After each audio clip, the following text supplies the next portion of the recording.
ವೇದಿಕೆ ಮೇಲಿನ ಅತ್ಯಂತ ಕ್ರಿಯಾಶೀಲ ಕರ್ನಾಟಕ ವಿದ್ಯಾವರ್ಧಕ ಸಂಘದ ಪ್ರಧಾನ ಕಾರ್ಯದರ್ಶಿಗಳಾದಂತಹ ಶಂಕರಣ್ಣ ಅವರಿಗೆ ನಾಡಿನ ಹೆಸರಾಂತ ಸಾಹಿತಿಗಳು, ಮಾತುಗಾರರು, ಅವ್ರ ಮಾತು ಕೇಳುವುದು ಅಂತಂದ್ರೆ ಬರೀ ಬೆಳಗಾವಿ ಒಳಗೆ ಬಂದಾಗ ನಮ್ಮ ಧಾರವಾಡಕ್ಕೆ ನಾವು ಎಲ್ಲ ಕರೆಸ್ಕೊಂಡಿರ್ತೀವಿ.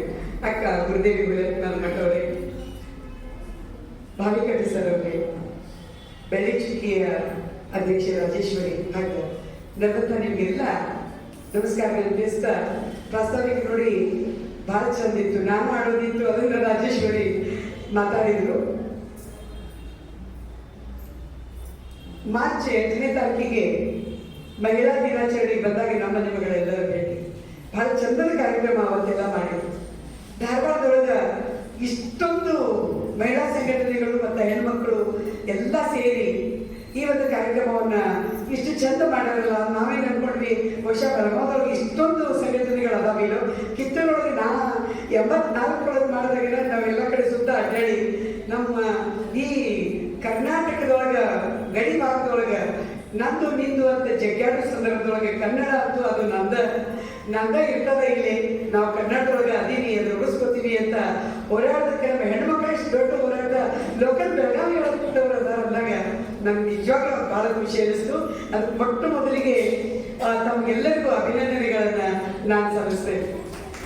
ಸಹೋದರಿ ರಾಜೇಶ್ವರಿ ಹೇಳಿದ್ರು, ಇದನ್ನ ಉದ್ಘಾಟನೆ ಮಾಡುವ ಸಂದರ್ಭದೊಳಗೆ ಏನಂತ ಹೇಳಿ, ಅದು ಖರೇನ. ಯಾಕಂದ್ರೆ ಹೆಣ್ಮಕ್ಳು ಹೊರಗೆ ಬರೋದು ಅಥವಾ ಹೆಣ್ಮಕ್ಳು ಏನಾದ್ರು ಒಂದು ಸಂಗತಿಗಳಿಗೆ ಕಟ್ಟಕತ್ತಾರಂತ ಇತ್ತೀಚಿನ 15 ವರ್ಷಗಳೊಳಗೆ ಇವಾಗತ್ತಾವ.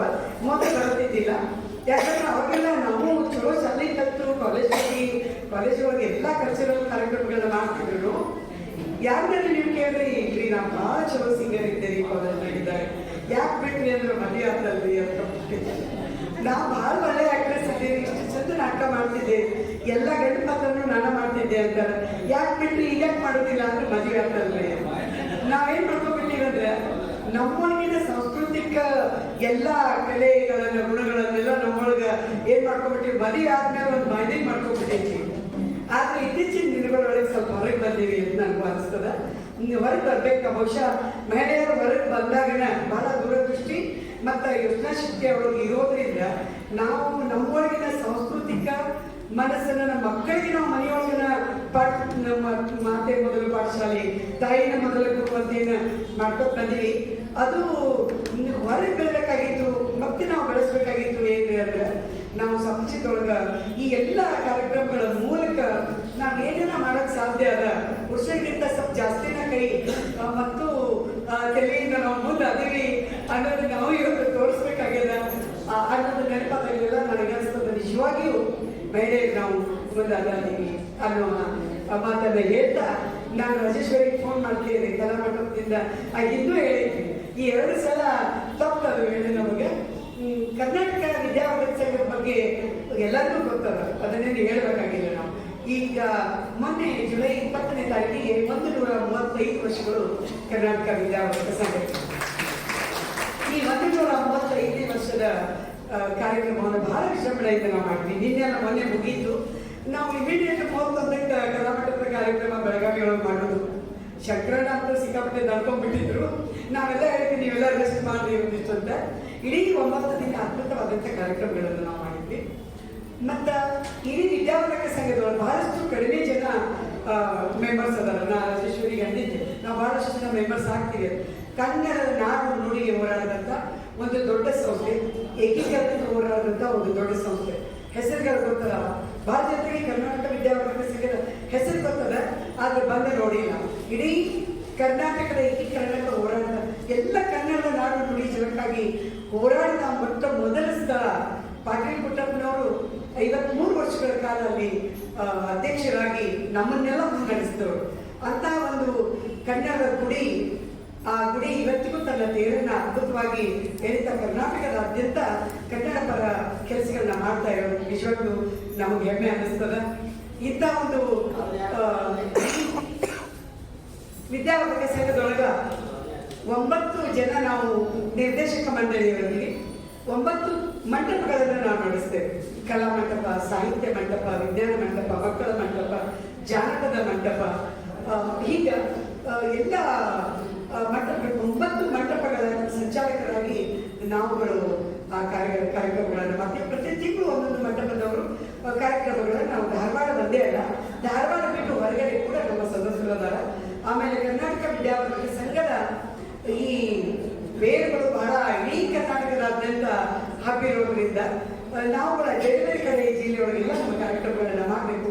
ಯಾರಿಗೆ ಕರ್ನಾಟಕ ವಿದ್ಯಾವರ್ಧಕ ಸಂಘದ ಕುರಿತು ಪರಿಚಯ ಕಡಿಮೆ ಆದ ಅವ್ರಿಗೆಲ್ಲ ನಾವು ಆ ಕುರಿತು ಪರಿಚಯ ಆಗಬೇಕಾಗಿದೆ ಇವತ್ತು ಅನ್ನುವ, ಅದನ್ನು ನೋಡ್ಲಿಕ್ಕಾಗಿ ನೀವೆಲ್ಲ ಬರಬೇಕು ಅನ್ನುವ ಒಂದು ವಿಶ್ವಾಸವನ್ನ ಇಟ್ಕೊಂಡು ಬೇರೆ ಬೇರೆ ಜಿಲ್ಲೆಗಳಲ್ಲೂ ಕೂಡ ನಾವು ಕಾರ್ಯಕ್ರಮ ಮಾಡುವಂತಹ ಒಂದು ಸಂದರ್ಭ ನಮಗೆ ಬಂದಿರೋದ್ರಿಂದ ಶಂಕರಣ್ಣ ಹಲಗತ್ತಿಯವರು ಬಹುಶಃ ಅತ್ಯಂತ ಕ್ರಿಯಾಶೀಲರಾಗಿ ನಮ್ಮೆಲ್ಲರೂ ಕೂಡಿಸಂಗೆ ಇಲ್ಲ, ಇಲ್ಲಿ ಹೇಗೆ ಮಾಡ್ತೀರಿ ಎಲ್ಲ ಹೊರಗೆ ಮಾಡಿ ಬೇರೆ ಜಿಲ್ಲೆ ಒಂದು ಕಾರ್ಯಕ್ರಮಗಳಾಗಬೇಕು.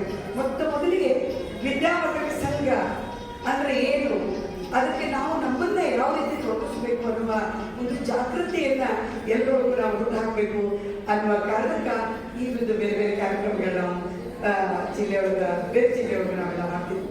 ನನ್ನದು ಕಲಾಮಂಟಪ, ಒಬ್ಬ ಕಲಾಮಂಟಪದ ಸಂಚಾಲಕಿಯಾಗಿ ಇವತ್ತು ಬೆಳಗಾವಿಯೊಳಗೆ ನೀವೆಲ್ಲ ಬಹಳ ಪ್ರೀತಿಯಿಂದ ಬೆಳ್ಳಿ ಚುಕ್ಕಿಯ ಸದಸ್ಯರು ನಮ್ಮನ್ನು ಕರೆಸಿ ವೈವಿಧ್ಯಮಯವಾದಂಥ ಸಾಂಸ್ಕೃತಿಕ ಕಾರ್ಯಕ್ರಮಗಳನ್ನ ಮಾಡೋದಕ್ಕೆ ನೀವೆಲ್ಲ ಬಂದಿದ್ದೀರಿ.